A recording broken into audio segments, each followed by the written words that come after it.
नमस्कार। कभी सोचा है क्या हो अगर किसी को नुकसान पहुंचाने के लिए किया गया जादू घूमकर करने वाले पर ही वापस आ जाए? आज हम काले जादू के एक ऐसे ही अनुष्ठान और उसके भयानक नतीजों की कहानी को समझने वाले हैं। तो यही वो सवाल है जो इस पूरी कहानी की जड़ में है। और इसकी शुरुआत होती है एक गांव से दूर, एक बिल्कुल सुनसान झोपड़ी में। हमारी कहानी किसी इंसान से नहीं बल्कि एक काम से शुरू होती है, एक जानलेवा अनुष्ठान से जो एक शांत सोए हुए गांव के बाहर एक अकेली झोपड़ी में किया जा रहा है। सोचिए, एक अकेली झोपड़ी है और वहां एक औरत कुछ ऐसा करने जा रही है जो बहुत शक्तिशाली और खतरनाक है। माहौल में एक अजीब सा तनाव है और चारों तरफ के सन्नाटे को सिर्फ रात के कीड़ों की आवाजें ही तोड़ रही हैं। अब ये जो अनुष्ठान है ना, इसके हर स्टेप में एक अजीब सी रोंगटे खड़े कर देने वाली बात है। एक मोमबत्ती जलाना जिससे डरावनी परछाइयां बन रही हैं, फिर जमीन पर कोयले से रहस्यमयी आकृतियां बनाना, चारों कोनों में नींबू रखना और फिर अचानक एक मुर्गे की गर्दन मरोड़कर सब कुछ शांत कर देना। तो ये साफ है कि ये कोई लोक कथा या मजाक नहीं है। ये एक जानलेवा कला का जानबूझकर किया गया इस्तेमाल है। एक ऐसा हथियार जिसका एक ही मकसद होता है, सिर्फ और सिर्फ नुकसान पहुंचाना। अब देखिए, एक तरफ तो ये सब चल रहा था और दूसरी तरफ एक बिल्कुल आम सा आदमी, अनजाने में ही सही, इस पूरे अलौकिक घटना में खिंचा चला आ रहा था। तो कहानी का एंगल अब बदलता है। हम उस भयानक अनुष्ठान से निकलकर एक आम सी रात में आ जाते हैं। नितिन एक टैक्सी ड्राइवर है जिसे देर रात एक बहुत ज़रूरी बुकिंग के लिए कॉल आता है। उसे ज़रा भी अंदाज़ा नहीं है कि ये सवारी उसकी ज़िंदगी में क्या तूफान लाने वाली है। पर यह कोई मामूली सवारी नहीं थी, बिल्कुल भी नहीं। गाड़ी में जो लोग थे और जो सामान था, उसे देखकर ही शक होता है।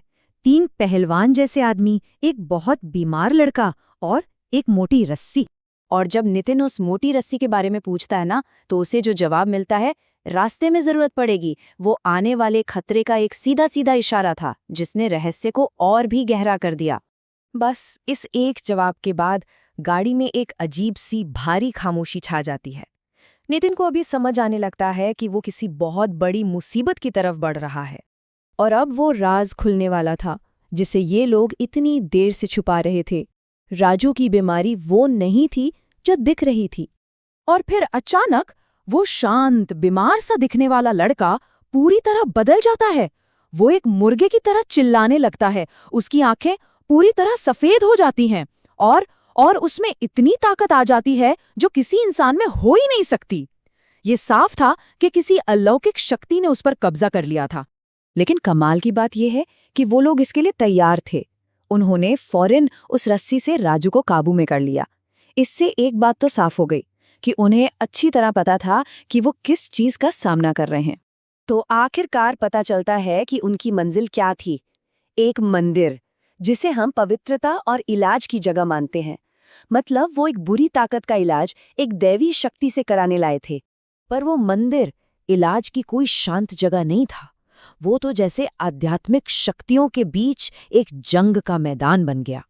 मंत्रों की आवाज सुनते ही राजू दर्द से चीखने लगा। और फिर जो हुआ वो किसी ने सोचा भी नहीं था। वो अविश्वसनीय आसानी से एक खंभे पर चढ़कर उल्टा लटक गया। और हैरानी की बात ये थी कि उसके साथ कई और लोग भी ऐसा ही कर रहे थे। अब इतना भयानक नज़ारा देखकर किसी का भी डर जाना लाजमी है। ड्राइवर नितिन की तो हिम्मत ही जवाब दे गई। वो कुछ नहीं सोच पाया, बस अपनी जान बचाने के लिए वापस अपनी कार की तरफ भागा। तो मंदिर का वो पूरा हंगामा खत्म हो चुका था। लेकिन कहानी अभी खत्म नहीं हुई थी। असली कीमत अभी चुकानी बाकी थी। अब वक्त था उस जादू के उल्टे असर का। शुरू में तो ऐसा लगा कि सब ठीक हो गया है। वो लोग कार में वापस आए और राजू मुस्कुरा रहा था, बिल्कुल नॉर्मल लग रहा था। ऐसा लगा जैसे मंदिर में सब ठीक हो गया। पर यह सिर्फ तूफान से पहले की शांति थी। लेकिन पता है, काले जादू का एक उसूल है कि जब किसी की जान लेने के लिए इसका इस्तेमाल होता है ना, तो वो बुराई अपना रास्ता नहीं भटकती। वो पलटकर वार कर सकती है उसी पर जिसने उसे भेजा हो।